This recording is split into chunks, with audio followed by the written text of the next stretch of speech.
Hello everyone and welcome back to my channel and to the final installment of the Extremities series. Today we start off here at Maitland. We do have an up coal train about to pass through by Pacific National and an Horizon on the down coming through very shortly. Going to delve a bit more into the history of Maitland Railway Station because last time we didn't really get into it.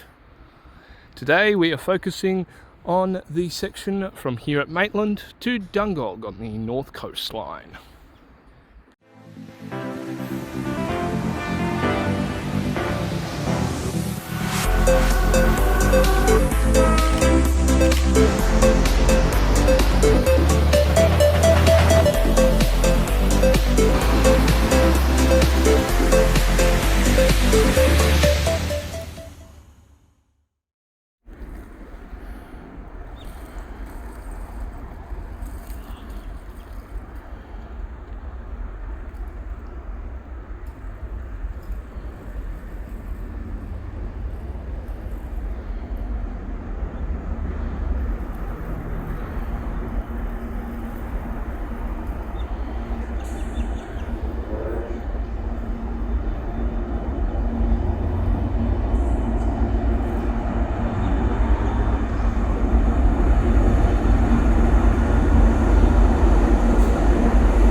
Devaset N14 now departing for a Telara service.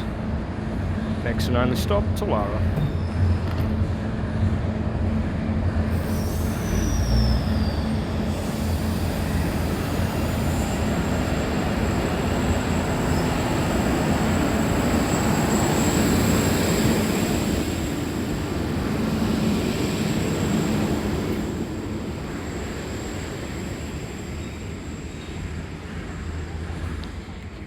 Maitland and the surrounding suburbs is one of the largest areas of population in the Hunter Valley, and the station here at Maitland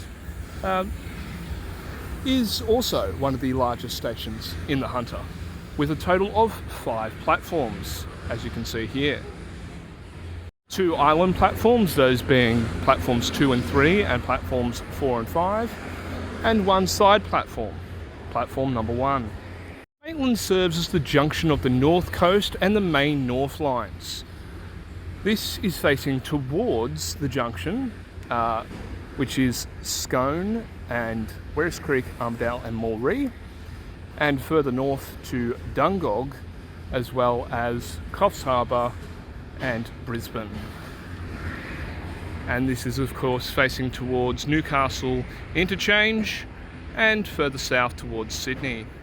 Maitland receives a high frequency of trains, with every single passenger rail service that passes through the station either east or west making a stop. It includes the regional XPTs to Grafton, Casino and Brisbane, as well as the Armidale and Moree Explorer, which departs from platform 4. Maitland Station, when it opened in 1880, was actually named West Maitland. At the time, Maitland was served by the stations at Victoria Street, East Maitland and High Street. Initially, when the station opened, it only had platform 1, which still remains original to today. Platforms 2 and 3 were added in 1914 via this pedestrian footbridge. Platforms 4 and 5 were added onto the station in 1933. However, platform 5 is no longer in use and this is mainly because the down coal line passes through this platform.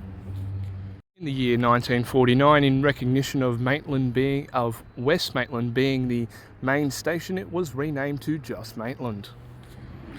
Located at the eastern end of Platform 1, there was a bay platform for terminating services from Newcastle. However, this was removed in the early 1990s. Maitland Station is susceptible to flooding, and in 1955 the worst recorded floods occurred, with the signal box at the time being washed away. Consequently, floodgates have now been installed at the western end of Maitland Station.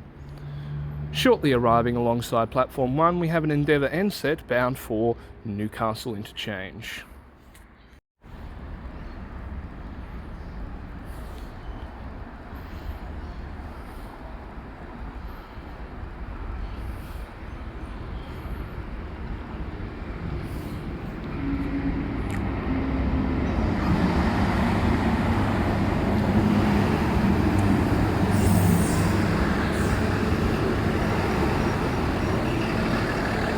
It's once again Endeavour set N14. Train's next stop will be High Street, followed by East Maitland, Victoria Street, then Metford. Oh, we're dusting off the cobwebs here, I haven't been up here in that long. Yeah, all stations to Newcastle Interchange.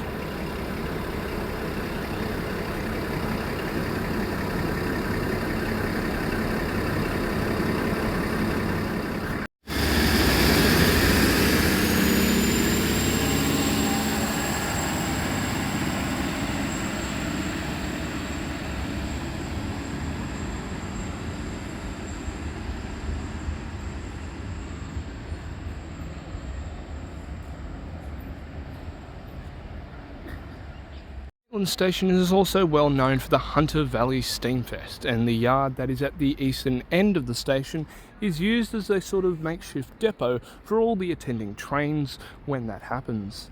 Maitland Steamfest occurred annually from 1986 all the way up until 2019, where COVID prevented the 2020 and 21 events, and the 2022 event was prevented by flooding. There was the 2023 event, which was quite the spectacle, but unfortunately I wasn't able to make it, so I've linked someone else's video to the main event, the Great Train Race, which occurred, in the description below. Maitland also has a host of bus services operating out of it, with a total of 7 routes departing out of Maitland Station, operated by the local bus operator, Hunter Valley Buses. Maitland Station is located at 192.5 kilometres from Sydney Central Station, and the station is fully accessible with lifts to every single platform here. Maitland is of course heritage listed and has been since the 2nd of April 1999. Now passing on the down coal line, we have an Horizon coal train bound for Newcastle Port, or whatever the thing's called. Krangan Island, Kurarang, I don't know how to say it.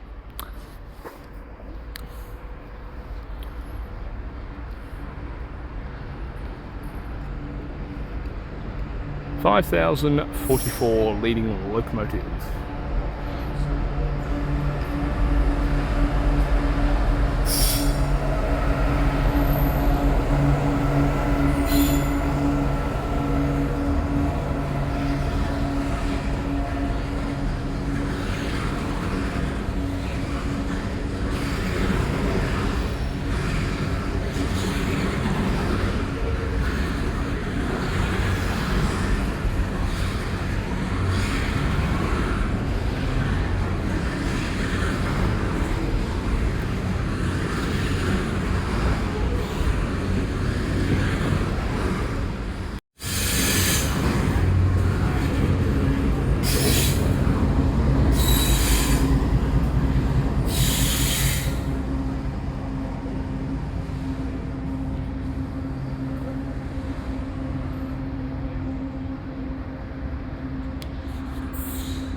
Maitland station has all your typical facilities, wheelchair accessible boarding, and the station is staffed. There's vending machines and toilets on platform number 1. It's a large junction with multiple platforms, as you can see, and quite a nice historic feel to it overall. Shortly we'll have the Armadale/Moree Explorer service arriving alongside platform 4. Hunter Railcar set J7 arriving into platform 1 for a Newcastle interchange service.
This is the Armadale/Moree Explorer. At Werris Creek, the front 3 cars will separate from the rear 2 cars, with the front 3 heading to Armadale and the rear 2 heading to Moree.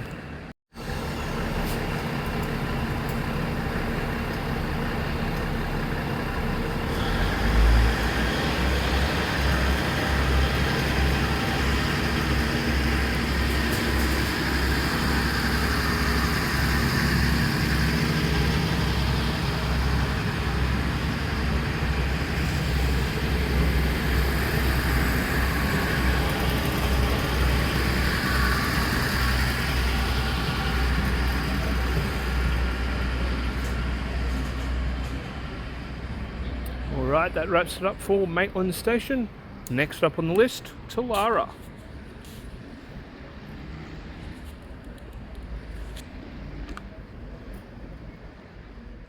And now we're here at Telara Station, the first station along this line that isn't on the main section back at Maitland. Telara opened on the 14th of August 1911 as West Maitland Marshalling Yard, before being renamed to Telara on the 15th of April 1922. Telara, the station here at Telara is actually on the border of 3 suburbs. You've got Maitland to the east, you've got Telara to the southwest, and Rutherford to the northwest, rather. Meaning that if you actually live in the suburb of Telara, in the southwest corner over here where that cemetery is, you have to actually exit your suburb, travel through Maitland or through Rutherford to re-enter the suburb and back into Telara Station. We have a Hunter Railcar arriving alongside platform 1, the only platform here at Telara.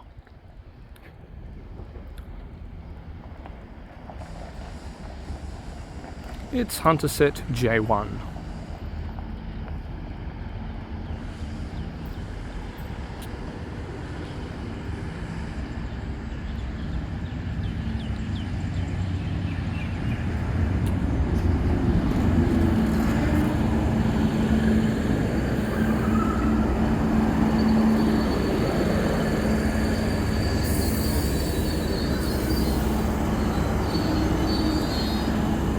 As you can see, the platform is perfectly built for a 2-car train. Telara Station here is the terminus for the majority of Hunter Line services.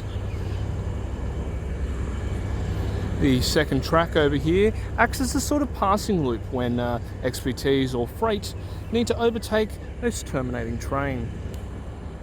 Telara Station is located at 194.7 kilometres from Sydney Central Platform 1. train will now head back to Newcastle Interchange. On the 18th of January 2018, a freight train actually derailed on the second track over there. Thankfully though, no one was injured in the accident.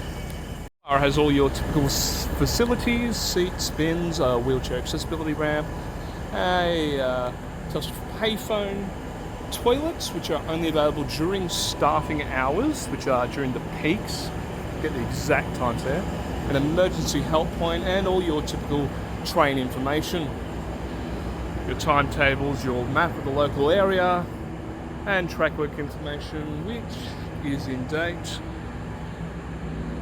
As you can see here, the station itself is only open from 5:45 to 9:45 AM and 2 to 6 PM staffing wise. J1 now heading back to Newcastle Interchange.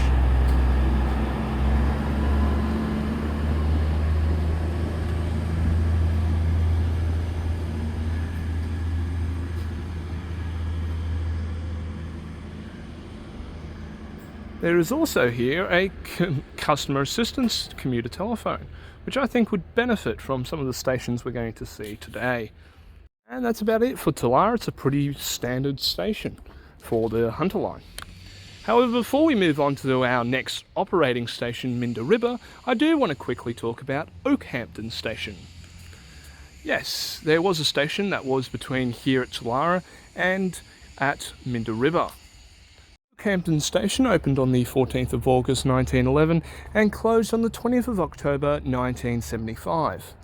And as you can see by the photo I'm displaying on screen now, as you can see there wasn't much history or information that I could find out about the station.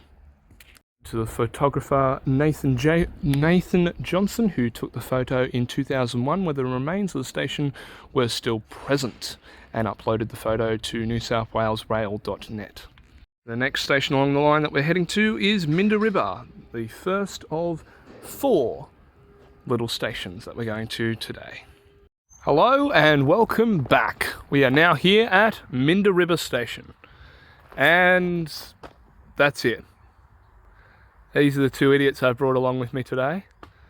We have an emergency help point, an Opal reader, a please remember to mind the gap, and tactiles, despite the fact there are none here. The local area map, which as you can see, it's a very highly populated area. And track work information, which is of course in date. And timetable information, also in date. We have some CCTV cameras, probably some guys at the top base going, what the hell are people doing here? And they're going to be wondering that all afternoon as we go to all the other ones. We have a pretty steep wooden ramp up to the platform, apparently a hearing loop for people who want to hear, and then a corrugated steel platform. Oh, yeah. And no crossing, danger, moving trains. And yeah, that's the entire platform. There's 1 seat and 1 sign. And I've just walked the entire platform here at Minda River. Minda River Station opened on the 14th of August 1911. As you can see, there is a passing loop here. It is 1.5 kilometres in length and ends just up there. This is of course facing towards Maitland, Newcastle and Sydney, and that is facing further north towards Dungog, Coffs Harbour and Brisbane. We are located at roughly 203.5 kilometres. The station was first opened as Dunmore before it was changed in April of the following year, 1912, to Minda River. Minda River is the first of 4 stations along this train journey today, well this train adventure, station adventure rather, because I don't think we're going to see that many trains up here, that are request only and are approximately 3 metres in length. So in order to get off the train here, you have to let the guard know, and the guard will tell the driver to stop the train here at Minda River, or to let the driver know that you want to get on the train here, you have to flag it down similar to as you would with a bus. As you can see, the markers down the track there mark 2-car Endeavour or 2-car Hunter set, or down there 2-car Endeavour, 2-car Hunter set. So the middle doors open here at Minda River. As of the 2021 census, Minda River Station had Minda River had a population of 97 people. Interesting feature is that the supporting parts for the ramp and the original platform here use rails, old rails, which is kind of interesting. I say original platform, however, Minda River Station was a full-size platform at one point. In fact, as you can see by the photo I'm showing on screen now, here's a photo of the platform in March 1977. Of course, credit to the original photographer, Brian Ayling, who took that photo. However, when the full platform closed and was demolished and replaced with what you see today is unknown, which is a bit interesting to note. Interestingly enough, 2 passenger trains, local passenger trains, cross here. You have the up 3:26 p.m. from Dungog to Newcastle interchange, and you have the down 3:25 p.m. train from Newcastle interchange to Dungog, and they both cross here around 4:08 p.m.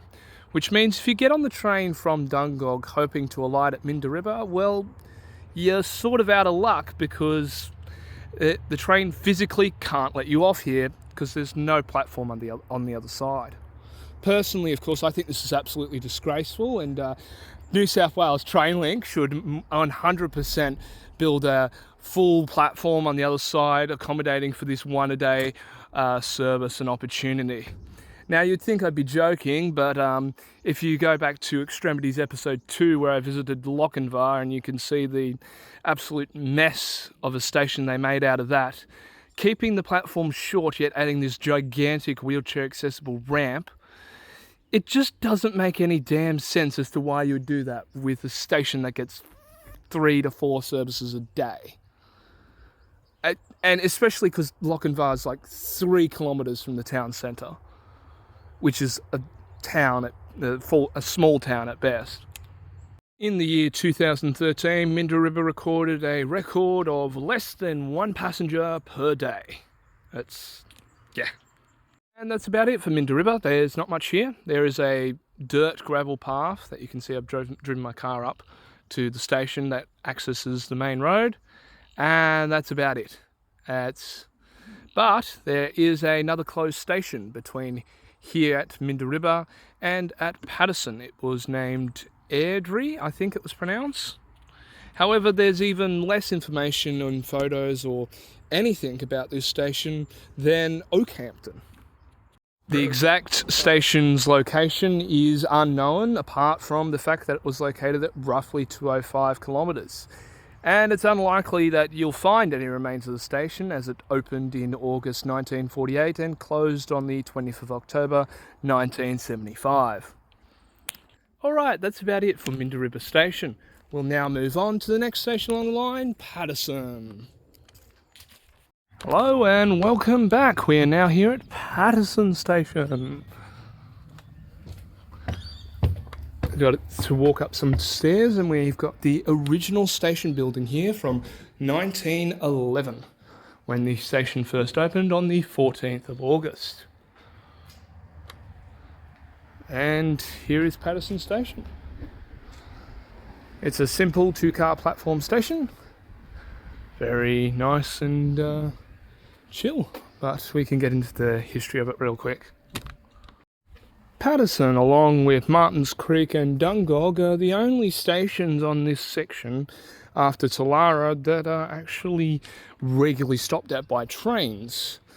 Out of the 7 stations after Telara to Dungog, it's only 3 of them that are regularly stopped at, which I find a bit comedic. As I said, this station opened on the 14th of August 1911, and all the buildings here at Paterson are original. Located at 213.2 kilometres. As of the 2021 census, Paterson had a total population of 960 people. Opposite the platform here, you can see that we have quite the long passing loop, which at some point provides access to the Rail Motor Society, which is also opposite the station here.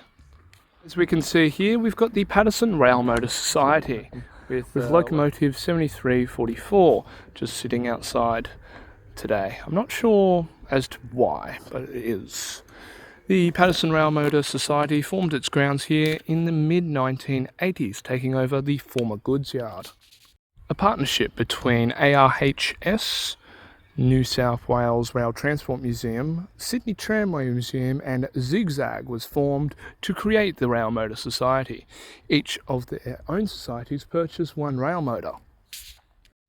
The Rail Motor Society was formed on the 26th of May 1986.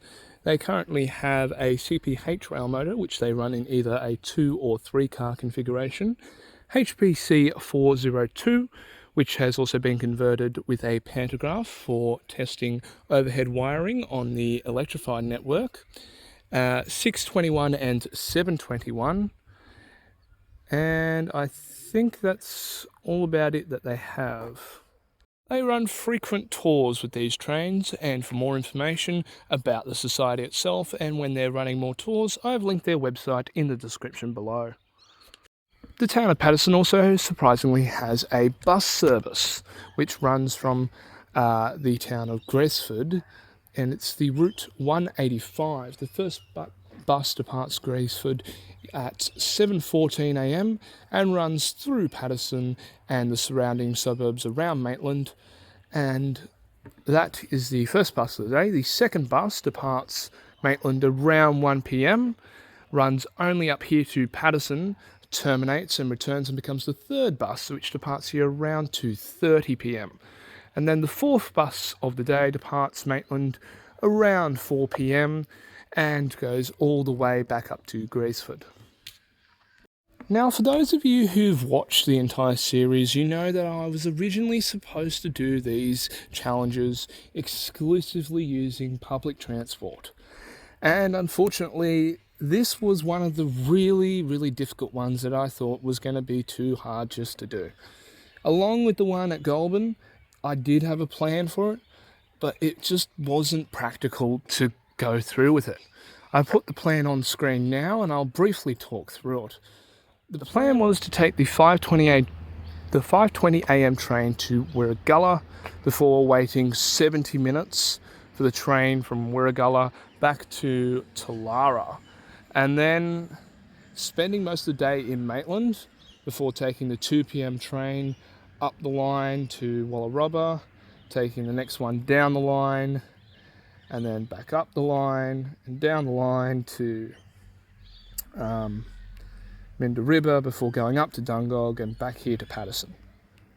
It would have been a very long day, and it would have ended here at Paterson at 7:54 p.m. And after beginning at 5:20 a.m. from Paterson, I just didn't see it as a practical plan to do via public transport. And I just wanted to, get all these stations out and done, so I decided just to do it the easy way by car. You see by the plan that I've concocted that I flashed up on screen on Trip View, it relies on me running quickly to tell the guard or driver that I want to get off at the next request stop in the middle of nowhere. It's just not a very practical plan. I could have booked a hotel here in Paterson or down in Maitland, but it just would have blown the costs out to a ridiculous level for quite an easy challenge that is completed by just driving to each one. Paterson is a relatively lovely station though. I do like the little pot plants and the very clean station aesthetic here.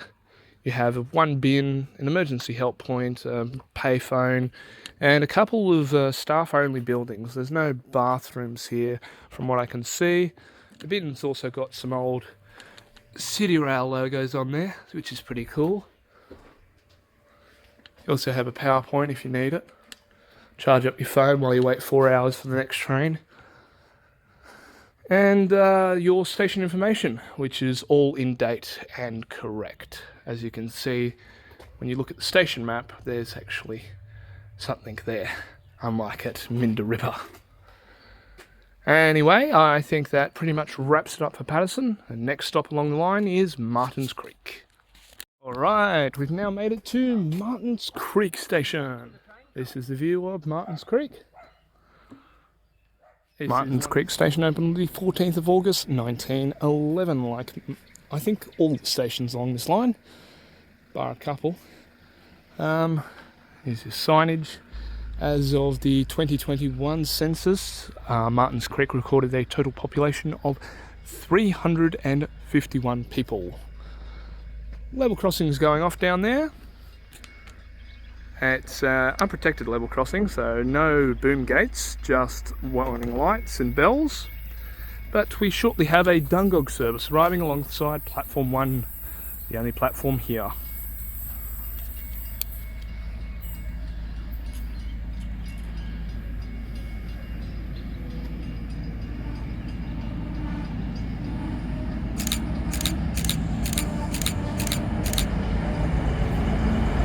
Set is J7.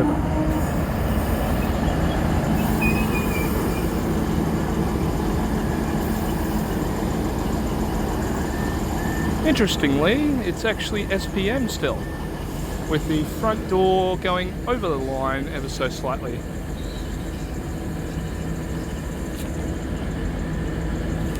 It's now departing. The next stop that is required for this train to make is Dungog.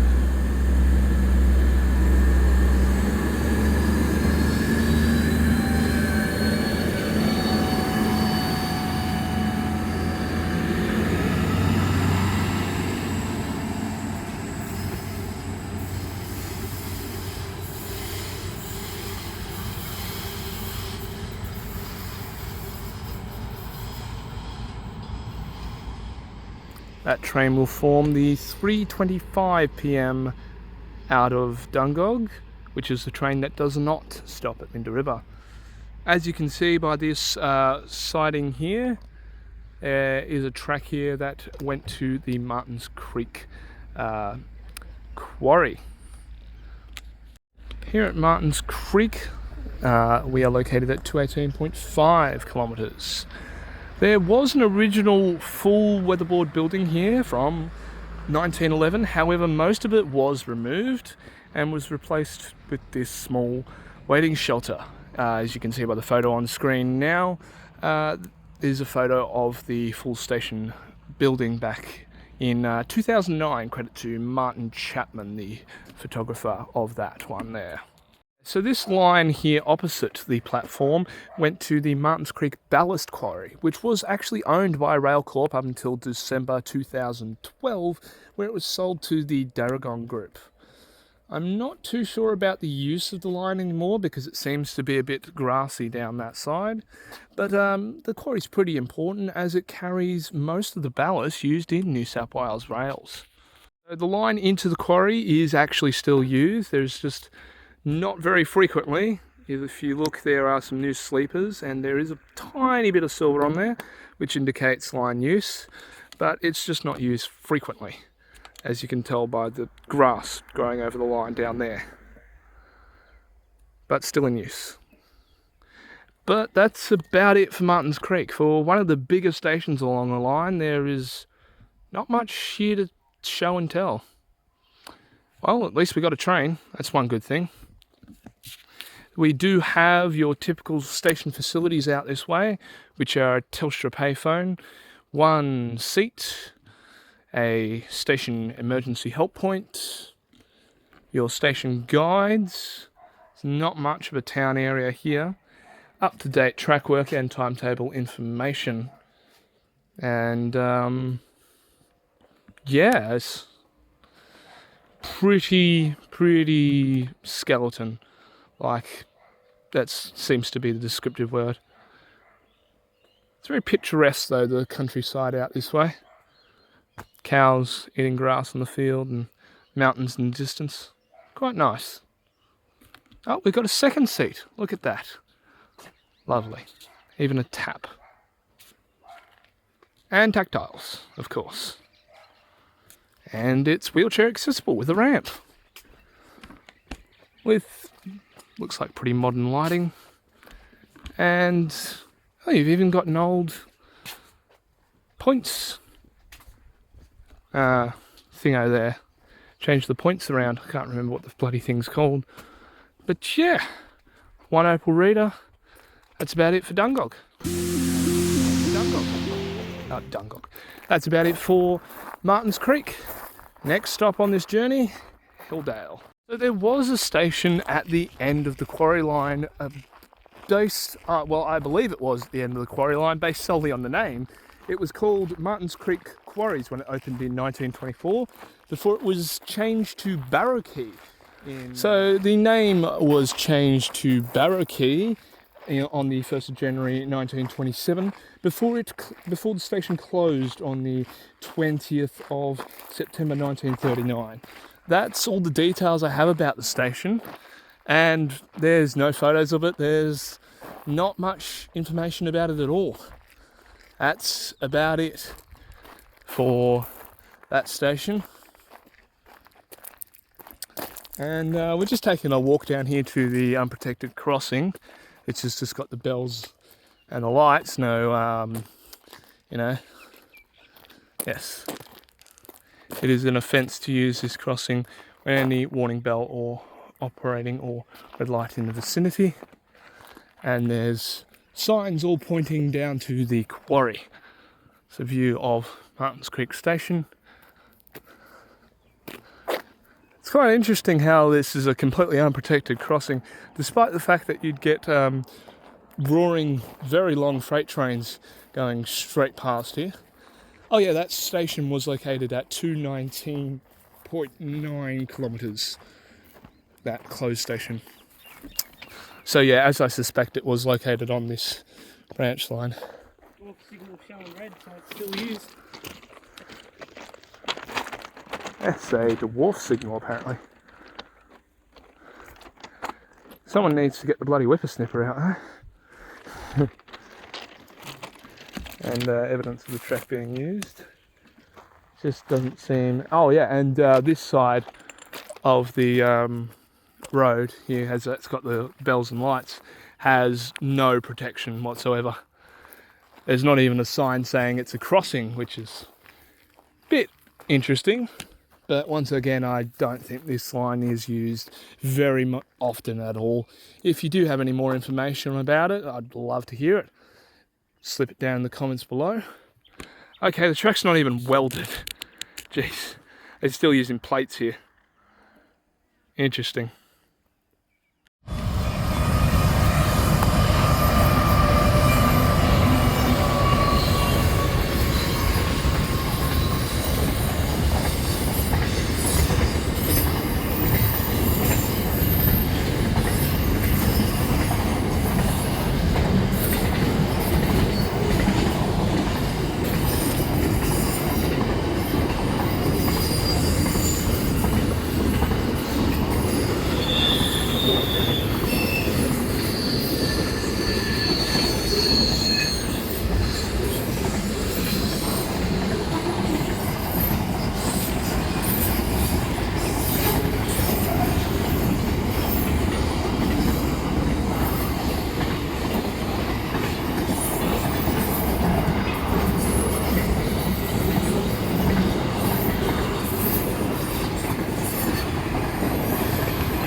And that was Pacific National's Melbourne-Brisbane train, off the top of my head.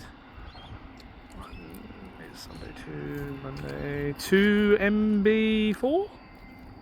No, I think that was SB3. Oh, fuck off. Bastard. It might have been MB4, I'm not sure. It might have been SB3 or MB4. Yeah. Well, there you go. How interesting. Look, we went for a walk around the line, then we heard the level crossing going off. We're like, what? But yeah, there's an interesting, that's definitely recent. Stop, do not proceed unless authorised by ARTC network control. So yeah, it's safe to say this line is in use, but however, quite infrequently. Possibly used for storing track machines, or when it does get a train, it's, well, based on, you know, looks of it, every 6 months. Even got a little ARTC sign there. Pretty cool. I think that just about does it. Might head to Hilldale now. Alright, welcome to Hilldale. And if I am remembering correctly, this is the final station on the entire Opal network that I have not visited before. And that's Hilldale. Of all the stations on the network, Hilldale's the final one. So we've got our lovely timetable. In case you're wondering, it's 5 trains a day in each direction unless you're at Minda River. Okay. And we've got our station guide, which is your track work information, which is in date. As you can see, there is a grand total of nothing in the surrounding area.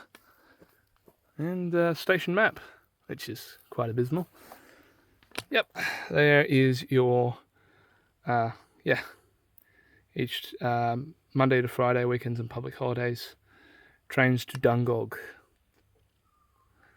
And if you look closely here, Minda River, 7:24, 10:46, and it says 3:42, which is not really what I remember, but it's that's from Hilldale, sorry, it's from here.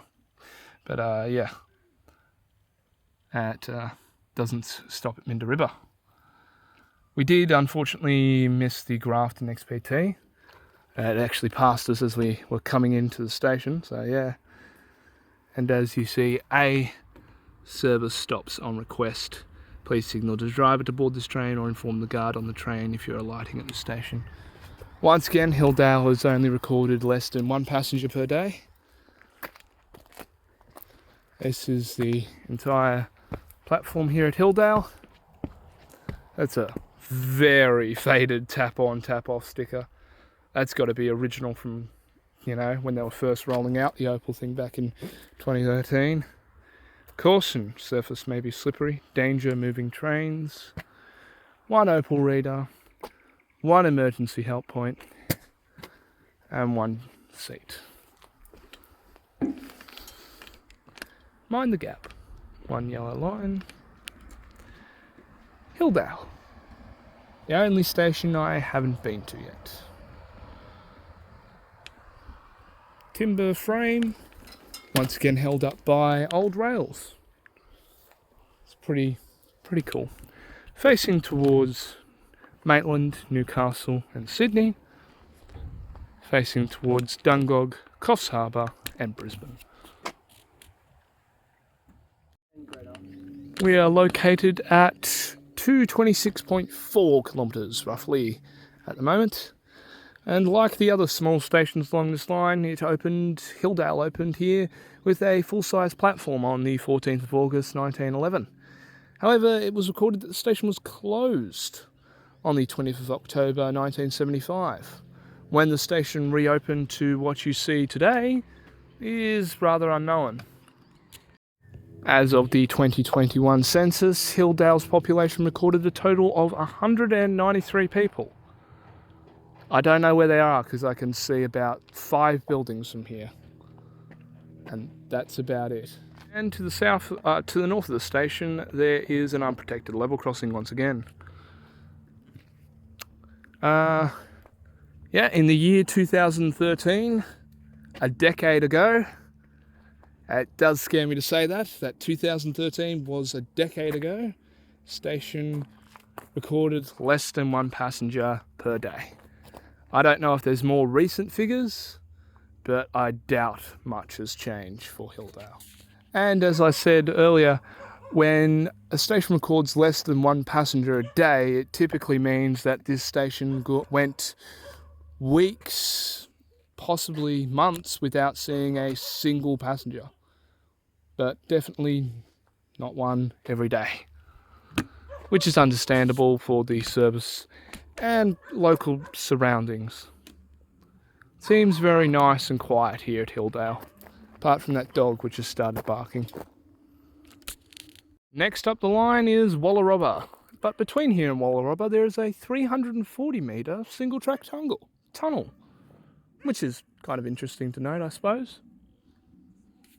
Well, here we are at Walla Rubber train station. And my, what a rant I have prepared for Walla Rubber train station. Because just, what the fuck? I'm keeping that in.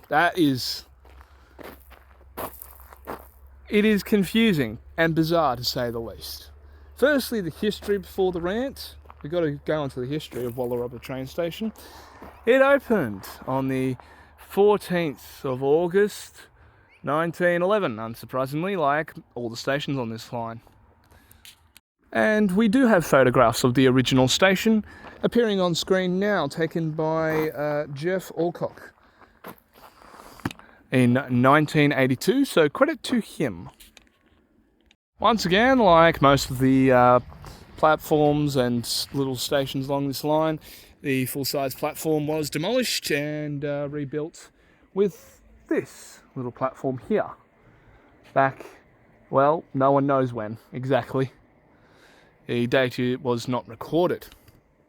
The station's located at roughly 231.7 kilometres.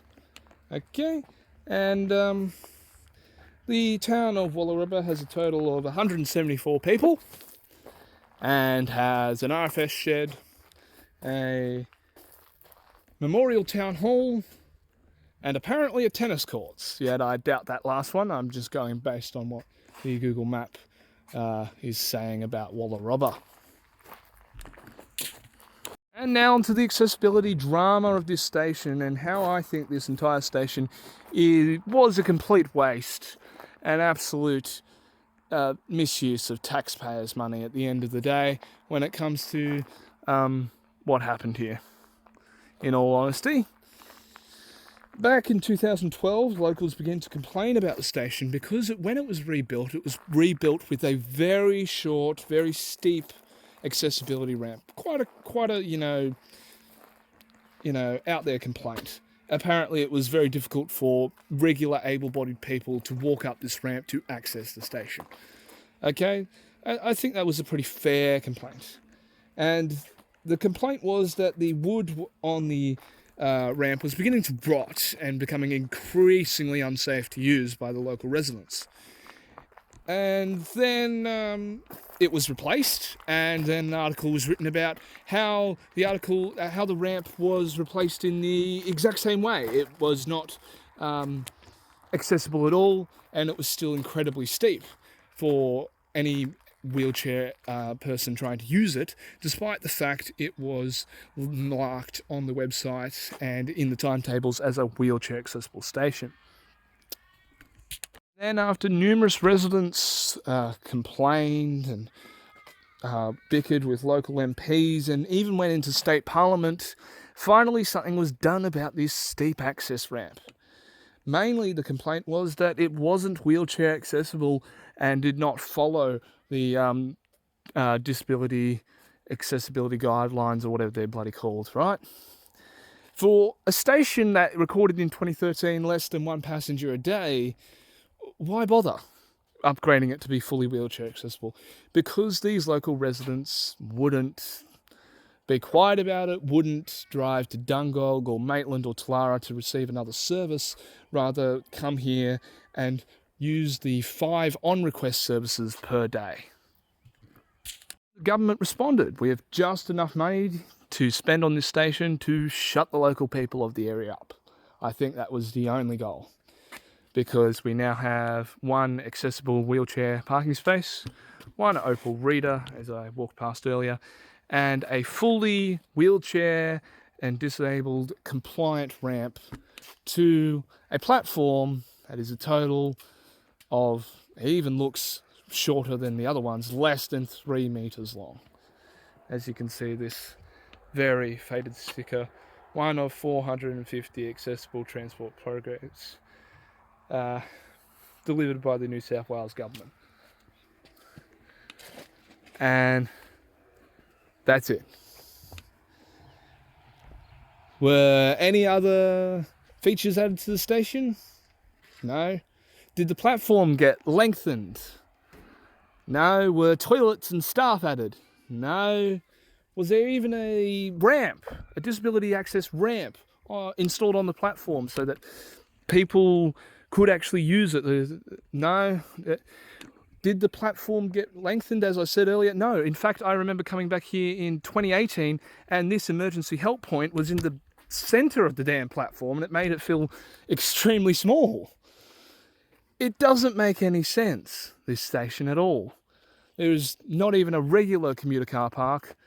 It's just a dirt patch for those folks of us who can walk.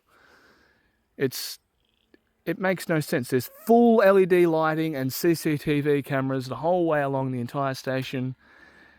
Yet it's a rural village that gets 5 trains upon request per day.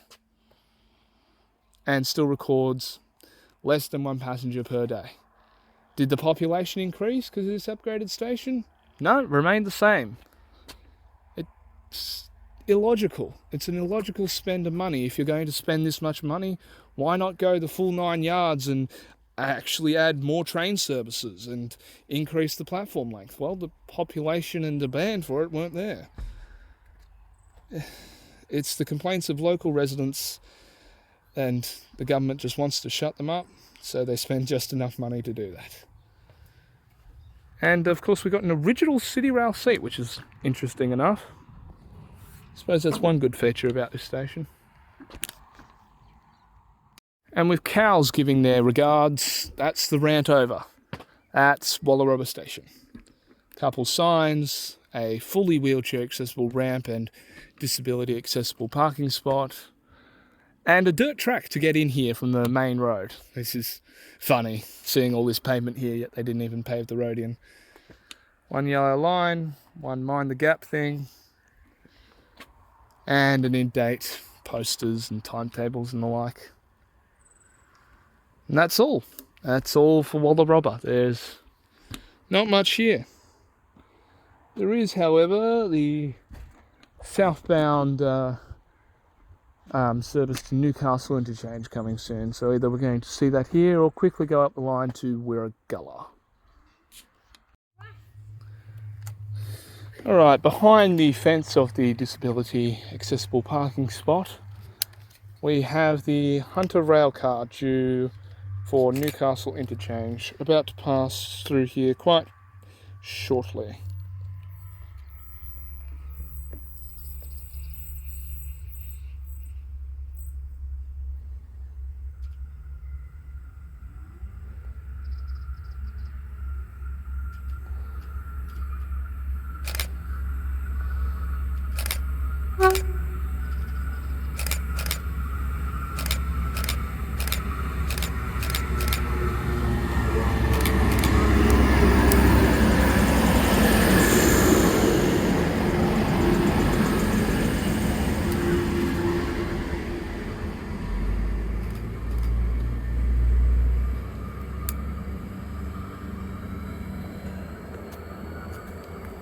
The next required stop for that train will be Martins Creek. Anyway, that's all for Wallarobba now. We're off to Wearagalla, the final of the small stations out here, before we head to the big country town of Dungog, before this video wraps up. See you at Wearagalla. And welcome to Wearagalla on this nice curve here. This is the platform. Similarly to Wallarobba, Hilldale and Minda River, the station originally opened on the 14th of August 1911 with a full-size platform. However, on the 20th of October 1975, the station was closed and at an unknown date reopened with a timber platform, which was then replaced to cut down on maintenance costs to a concrete platform in 2017, roughly. We are located 238 kilometres and change from Sydney Central Platform number 1. Quite a long way from home, you say? Wearagalla's got all the typical train information things that we got here. It's got a map of the local area, which is just fields, no surprise, and an in-date transport poster, timetable, all of this stuff. One Opal reader here. A ramp onto the platform. Don't know if that's disability compliant enough, but it does look that most people manually pushing a wheelchair would struggle, but you know, standard ones would be fine. Emergency help point, a modern seat. Once again, a short 3-metre long platform, and that's all your facilities. There was a proposal in the 1990s to close Wearagalla station along with Allendale and Belford stations on the main northern line out towards between Lochinvar and Greta, that was where Allendale was, and between Branxton and Singleton, if I remember correctly. Closer to Branxton, though, was where Belford was. And the main reason for the closure of all 3 of these stations was, of course, due to extremely low patronage. And, you know, the proposal was eventually scrapped. However, in 2005, Allendale and Belford stations did close, and that was mainly because of safety concerns. The station platforms were about this long, but there was 2 tracks, because there's 2 tracks in the main northern line there. And there was no real way to cross from one platform to the other without crossing the tracks dangerously. There was no level crossing, no bridge, no nothing. So that was the primary reason they closed, as well with the lack of patronage at all. But Wearagalla somehow survived. Population-wise, in the 2021 census, a total of 25 people called Wearagalla home, which I guess wins the least population ward along this section of the line. And once again, this station recorded less than 1 passenger per day in the year 2013. And I'm not sure if there's been further data since, but I suppose we're breaking that today because there's 3 whole people who are at the station. Crazy. This is facing towards Newcastle and Maitland, and facing north towards Dungog, Coffs Harbour and Brisbane. And that's about it for Wearagalla. There's not much else to say. I've been here before, actually caught the train here in 2017. But yeah, that's about that. So I forgot to mention that there's also a crossing loop in between here and Walla Rubber called Kilbride Loop. And now it's on to the next and final station for today, Dungog. And welcome to Dungog. This is, of course, the rail replacement bus stop, which will be operating this weekend. The weekend, that is the 10th, I believe. There is warning lights here, but there is no boom gates, so once again unprotected level crossing to access Dungog station.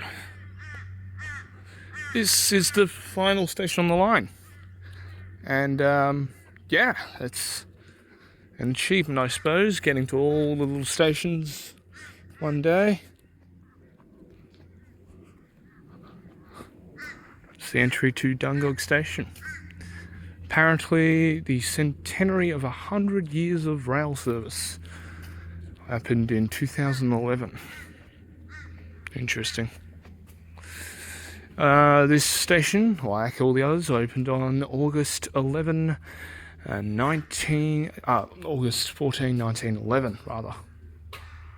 And a local area map, which is actually much more detailed. As you can see, Dungog is quite an established town.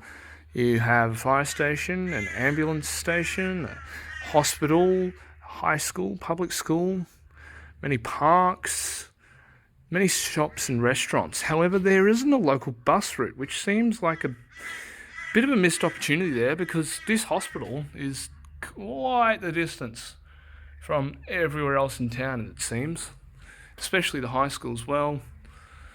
It doesn't make much sense as to why there isn't a bus route here in Dungog. There are toilets here that are open, it seems, and the station office station is staffed 6:15 a.m. to 10:30 a.m.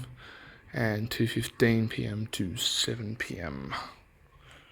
It's interesting.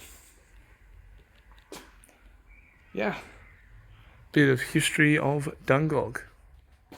When the station here at Dungog originally opened, only one side of the platform was constructed. And it wasn't until 1944 that the second side of the platform was constructed, and the station building that stands here today was also constructed.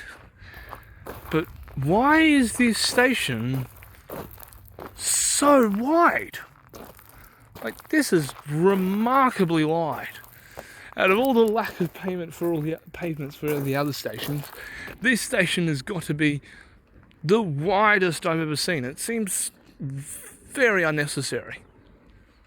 The length is understandable because XPTs do stop here. All the northbound XPTs stop here, and two of the southbound XPTs stop here. The ex-casino XPT does not stop here, only upon demand, and that's because it passes through here at 3:25 in the morning. It's not expected there's going to be that much fanfare here at Dungog at 3:25 in the morning, considering it's 4:15 in the afternoon and we're the only ones here, simply because there's not a train due for a while. And I must say, after all the marvels of engineering and beautiful station restored buildings such as Sydney Central and Melbourne's Flinders Street and other such restored marvels around the network, the Dungog station building has got to be one of the damn ugliest things I've ever seen in my life. I mean, it's boring and it's very aesthetically dissatisfying. Aesthetically dissatisfying, to say the least. The platform is absolutely ginormously wide for no apparent reason. Like, you can see how long it takes me to walk from one side of the platform to the other. It's ridiculous. But yes, this is Dungog. And Dungog Station is located 245.2 kilometres from Central. It's quite far, not exactly close by too much. It is a rather large town. There is about 1,980 something from the top of my head who live here as of the 2021 census. And going back to the whole point of a local bus route that would be beneficial for this town is mainly because of the 1,900 people who live in Dungog. Over 800 of them are over the age of 60 and, are probably going to be looking to stop driving soon. Leaving this quite large spread out town without a local bus service, it's pretty difficult to get around unless you are a car owner and you want to drive. You can also see here there is a passing loop on platform 1. And I suppose that is used for any other train that needs to pass by while there's a train in platform 1 and a local service in platform 2. I suppose that would be the peak of the use here at this station. But yeah, that's just about it. There's not much else happening here at Dungog. There are toilets, an emergency help point, ramps, and as I said, the station is staffed for some of the day. Not all of it, though. Specifically, that's a Hunter railcar ramp, and that one's the Endeavour railcar ramp. Different ramps because the doors of the Endeavour are much skinnier. And once again, the City Rail bin returns. Nice. All up, the Maitland to Dungog section of the Extremities is a rather quiet and quaint and beautiful section in some parts. And Dungog Station's not really one of those beautiful parts, but that's about it. That's the series done.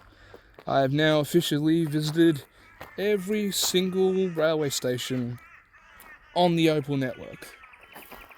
It's quite a feat to achieve. Hilldale back there being the last station out of the 306 that I've visited. Are the ones I have visited before. But you know, that's quite something. I suppose it's not every day that you achieve something like that. That's it for this series. If you haven't seen the other 4 videos in this series, which are the Maitland to Scone section, the Lithgow to Bathurst section, the Mossvale to Goulburn section, or the Kiama to Bomaderry section, I have put all the links to all of them down in the video description below so you can check them all out. I can even probably make it into a playlist.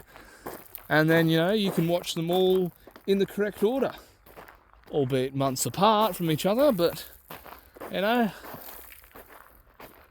that's... At least I've completed one series on this damn channel. If you've been watching a long time, you know that there ain't many series that I have completed. But this is one of them. And if there are any trains, I'll probably put them in now. But that's all. Arriving alongside platform number 1, we have an XPT bound for Sydney. Originally this train was meant to come from Brisbane, however that was cancelled and the train came from Grafton only.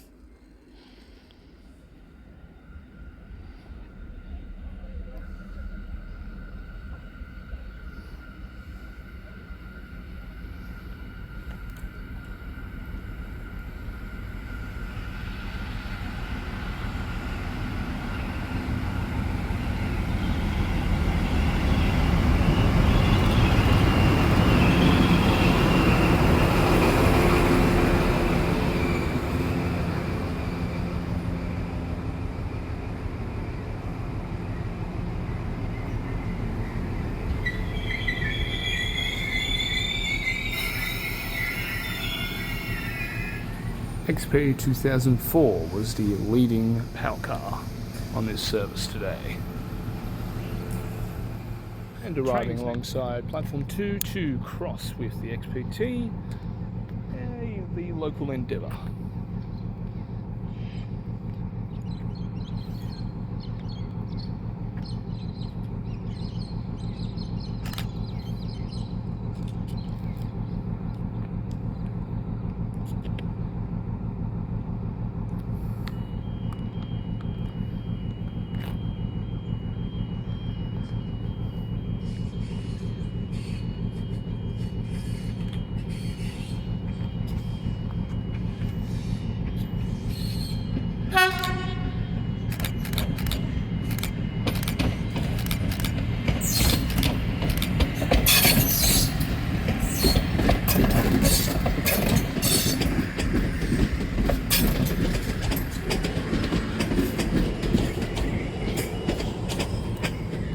Was Endeavour set N11, and it will shortly turn around and form a Newcastle interchange service.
and trailing that was XP 2013, the Starlight Express livery.